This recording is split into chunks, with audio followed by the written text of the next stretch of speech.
par rapport ak li nga xam ne sànq yaa ngi koy wax tantôt si say ay kaddu état bu Sénégal ñoom jël neen ab dogal rek benn communiqué bu ñu publié mercredi bi passé mercredi autant pour moi 10 juillet 2024 que dinañ amal rek benn comité d'examen boo xam ne dont les travaux pourraient aboutir à la renégociation de certains accords conclus avec des sociétés étrangères dont les activités stratégiques yooyu les renégociations de contrats Clédor yow yaa leen ko wax à chaque fois suñu ay plateau que il est possible de renégocier ces contrats ban impact la mun a am si li nga xam ne moo nekk suñu économie bi.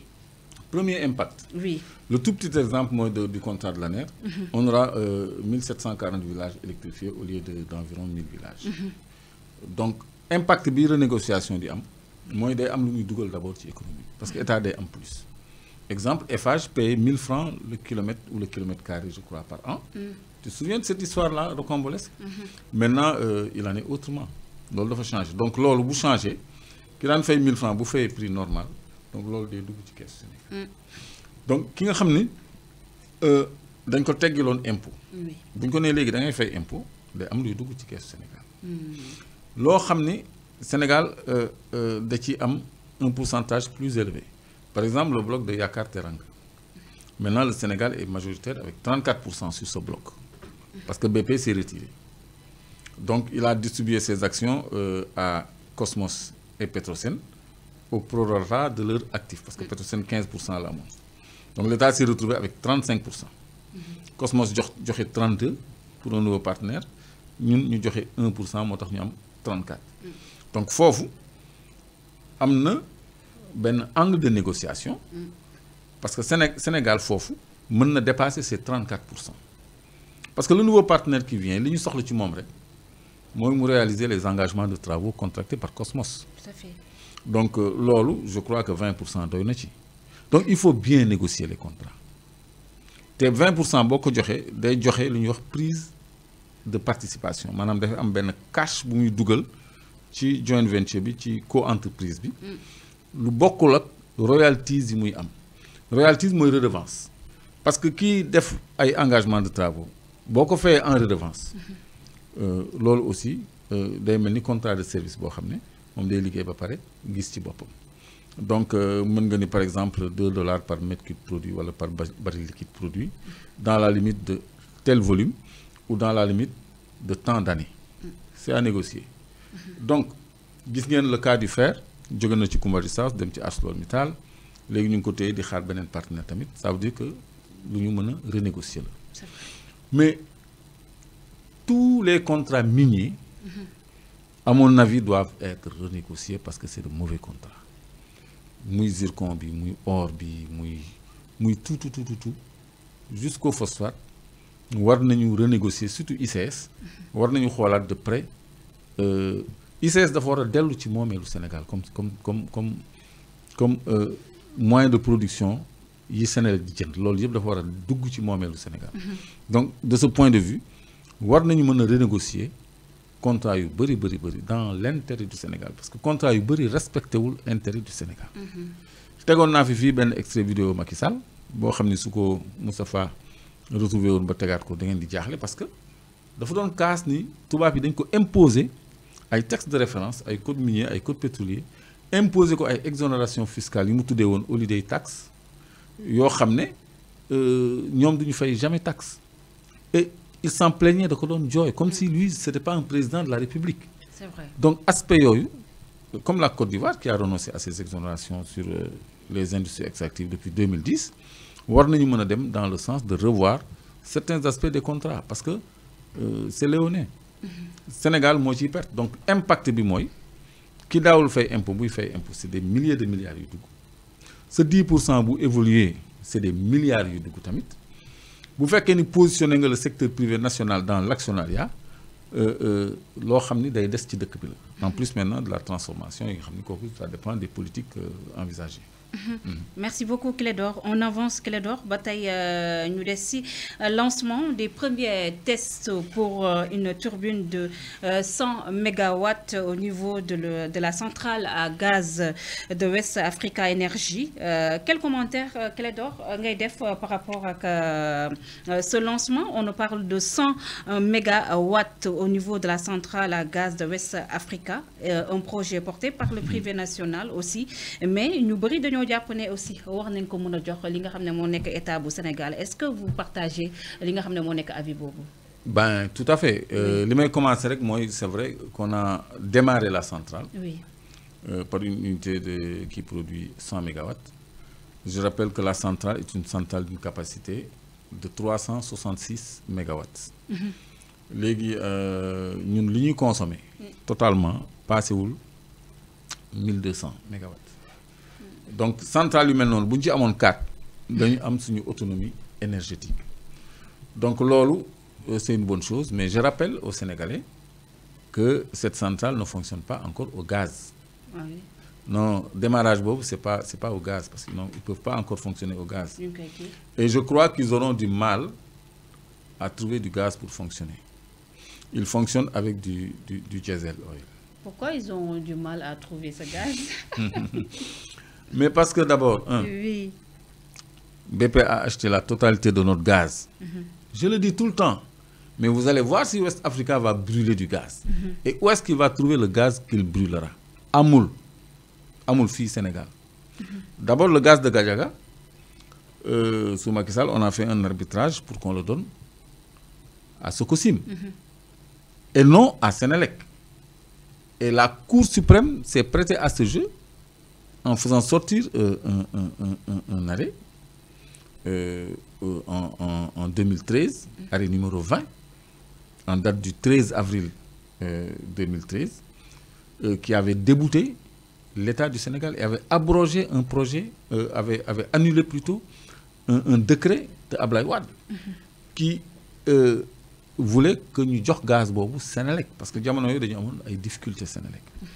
Mais dañu casser lolu décret bobu dañ ko annuler légui gaz bi dañ koy jox Sococim.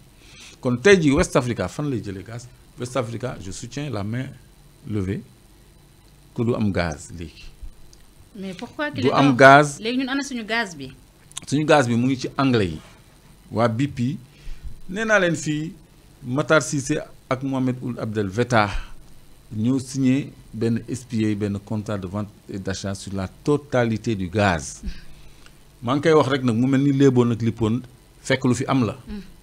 Bala ñu xamni lu fi am la nañu xaar ba West Africa Energy dinañu seen turbine à gaz nañu xaar ba mu doxé gaz. Moi je pose le défi li ko lancé ni c'est pas du gaz. C'est du quoi? C'est du gasoil. Pourquoi donc c'est du diesel? C'est du gaz. Ils n'ont pas dit que c'est du... Ils ont dit que c'est du gaz. Ils n'ont pas dit que c'est du gaz. Ils n'ont pas dit ça. Ils n'osent pas le dire. Ils n'osent pas dire que cette centrale fonctionne au gaz. Elle ne peut pas fonctionner au gaz parce qu'il y a un souci. Il faut qu'on attende le gaz de Kayar. Et le gaz de Kayar, c'est 2028. Et il y a une possibilité que ce soit 2026. Mais Clédor, expliquez-vous. Déjà, centrale Bingane... C'est un gros problème. Donc même ça en termes de coût lan la mën a peser aussi si li nga xam ne moo nekk l'économie réew mais aussi non le coût est raisonnable parce que c'est 230 milliards. Moi je les entends même parler de 280 milliards. Mais si on avait notre gaz aussi Clédor. Mais on a notre gaz mais on n'en dispose pas. Le gaz vient de Mauritanie. Macky Sall moo dem ni moom ñun suñu gaz 250 mégawatts la ci soxla pour une centrale bu nekk Gandon nom de Dieu. Parce que même ñun bu fekkoon ni jaayoon nañu BP gaz bi yëpp sax am na benn clause dans le code pétrolier. Article 54 du code pétrolier bu 98 loolu je crois que il faut que sénégalais yi mokkal ko. loolu il faut que ñëpp xam ko parce que article 54 dafa ne bu fekkee ni dañuy produire pétrole wala gaz balaa ñu ciy jaay lenn dañuy satisfaire d'abord les besoins de la consommation nationale. Et le cas échéant loolu bu nekkee il nous sera facturé au prix coûtant sur le marché international. dañ koy jënd. ci njëg bu muy jar marché international. Ça veut dire que ki koy produire intérêt la sax mu jaay ko Sénégal parce qu'il n'aura pas à transporter jusqu'au marché international. Et il vendra au prix du marché international donc il gagne. bon ils ne gagnent pas forcément la même chose mais dina am benn yomb bu ñu nekk ci ñun et le texte poursuit foofu moo intéressant que Sénégal 2 mois après lay fay sa facture après livraison. C'est-à-dire tey jii bu Sénégal soxla woon gaz mën na alimenter toutes ces turbines à gaz pendant 2 mois avant muy fay. et Sénélec ñun dañ koy lebal xaalis tu sais que da ngay lebal xaalis Sénélec yow. Ah oui. yow mosoo lebal xaalis Sénélec. Comment ça naka la ñuy lebalee xaalis Sénélec. Quand tu achètes du courant avant de l'avoir consommé. nga jël sa téléphone nga ni bon j'achète 10 000. Tu as mis 10 000 dans le compte de Sénélec. Et tu n'as pas consommé tes 10 000 parce que tu mettras peut-être 2 semaines à 3 semaines à les consommer. Mais d'avance, il a l'argent. Si 1 million de Sénégalais font ça, ni 10 000, ni 20 000, ni 15 000, il y a un flow qui est dans le compte Sénélec et rendre le service. Maintenant, toi, tu vas prendre le service, tu vas le consommer petit à petit. Donc, l'avantage, c'est l'article 54 mais Sénégal, tu as dit hydrocarbure bi pendant 2 mois muy doog a fay facture waaw léegi loolu mais disposition boobu Macky Sall nee na au titre de l'article 54 mais ñun 250 mégawatts la ñu soxla ci gaz bi. Ça c'est terrible. Alors que nos besoins c'est 1200 mégawatts plutôt léegi loolu tey jii bu ñu demee di renégocier ils vont dire écoute on a appliqué les dispositions de l'article 54 gouvernement Sénégal moo ni 250 mégawatts. Mais ça, c'est à renégocier. On doit leur dire non, non, non. Nos besoins, ce n'est pas une centrale de 250 mégawatts. Nos besoins, c'est alimenter West Africa. Nos besoins, c'est alimenter les autres centrales de Sénélec. Mais est-ce possible de estimer oui, justement, nous devons gaz. Nous devons mais nous, nous sommes. Mais les clauses du contrat, il faut que nous devons ci renégociation xam nga article 54 du code pétrolier et waay Moustapha tegal ma ko mu ngi nii. Oui. Les exploitants des gisements d'hydrocarbures peuvent être tenus dans les conditions fixées dans la convention ou le contrat de service d'affecter par priorité les produits de leur exploitation à la couverture des besoins de la consommation nationale du pays. Dans cette hypothèse, le prix de cession doit refléter le prix du marché international. Kon kay loolu leer na. ba noppi ñun 2 mois après lañ koy fay. léegi disposition bii nag Macky Sall nee na 250 mégawatts la. léegi ñun ñoo war a dem ci ñoom ni article 54 ñun suñu soxla c'est pas 250 mégawatts. Donc. c'est les besoins de West Africa Energy, c'est les besoins de Sénélec. Donc besoin des Sénégalais mooy primé. Mooy primé. Ok Clédor.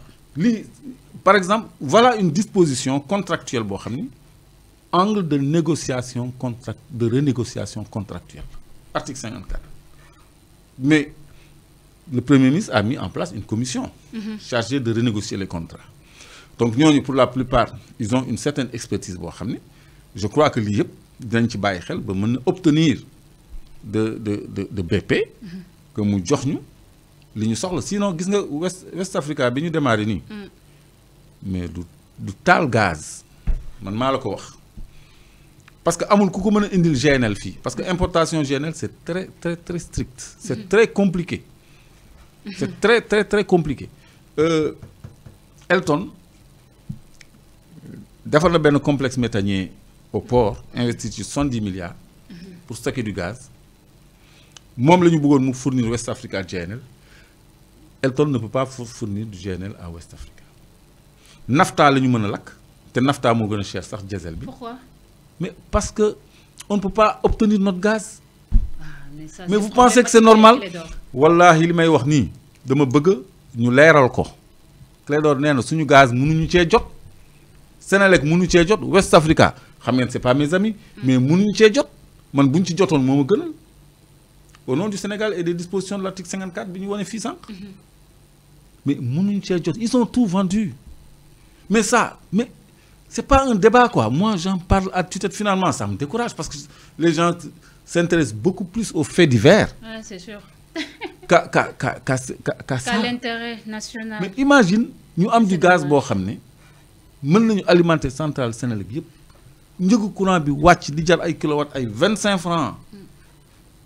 C'est pas du rêve. Il y a des centrales qui vendent le kilowatt à Sénélec à 20 francs même. Déjà, pour ça délestage, on a beaucoup de coupures maintenant, Clédor. Moins que par le passé, ça pourtant. Mais on peut s'en sortir mieux. Parce que nous avons gaz. Quoi. Il faut que nous sentir, ci suñu bopp, ci suñu poche, ci suñu conditions de vie, ci suñu environnement, que nous sommes un pays producteur de gaz et de pétrole. Parce que le gaz, vous faites que nous ne pouvons pas. Mais c'est terrible. Et l'exemple que je donne, moi, West Africa, nous avons gaz. Amul gaz, le gaz de Saint-Louis, 14 millions et demi de barils, de mètres cubes plutôt, chaque jour. 14 millions et demi de mètres cubes chaque jour. Centrale Binek, centrale Nyom Samuel, nous avons gaz. Comment est-ce que c'est rationnel dans un pays normal? Non. Mais ça, c'est à régler. C'est à régler. Maintenant, la deuxième partie de ta question, allez-y, Clédor. Moi, que West Africa doit entrer dans l'escarcelle du Sénégal. Ngour gi dafa négocier avec promoteurs yi investir dans West Africa pour jëndaat ko, quitte à leur ajouter leurs intérêts. Parce que nous 230 la woon sax léegi ñuy wax 280. Xam nga. Mais moi je sais que Coris avait dit que c'était 230 Coris Bank. Donc gis nga waa Coris c'est un lancement beeg yooyu. Le directeur a même pris la parole. Donc ils avaient dit 230, maintenant ils parlent de 280. Soit nañ leen jox même lu ëpp loolu, mais mu nekk moomeelu Sénégal. Parce que léegi ñoom bu ñu commencé jaay Sénélec, xam nga Sénélec produisait que 26% de l'électricité qu'il nous vendait, selon son dernier rapport. Mais cela a évolué jusqu'à 23%, d'après beaucoup de techniciens de la Sénélec. J'ai entendu un syndicaliste de la Sénélec à TFM, ni 23% le légui, 77% le ñuy jënd. Légui West Africa vous commencez à produire le tiers de notre consommation, mais pourcentage du Sénélec du produit du courant à 10%. Est-ce que Sénélec dañ ko tek fi pour muy produire 10% courant bi ñuy jaay? Li ci dess mu nek un business entre des producteurs indépendants avec Laser, les gens de Laser là, eux aussi leur enveloppe c'est 90 milliards, ça peut évoluer jusqu'à 100 et quelques. Donc Sénélec dit 450 filles, Azer dit 90 milliards de filles, c'est pas une politique énergétique. Man dal politique énergétique au Sénégal, lu ma ñor la pour ñu rationaliser ko, parce que li da fay yak suñu économie, parce qu'avec cette politique énergétique là, Sénégal du mëna dem fenn. Il faut rectifier le tir très rapidement. Très rapidement, parce que mënu ñu nek dans une logique état du supporter Sénélec, du subventionner courant bi, subvention bobu dem à des étrangers. C'est pas normal. Ça va chez les étrangers? C'est pas normal. Moi, bailleurs de fonds contrôlent la subvention sur l'électricité parce que ça ne va pas aux consommateurs. Quand tu subventionnes, c'est pour que ça soit moins cher. Mais le bateau turc là, Carpo Ship, il nous vend le kilowattheure à 181 francs. 181 francs. Tu te rends compte? Coût de revient, 181 francs. Tout à fait. Clédor, on avance avec la Falamé, Ousmane.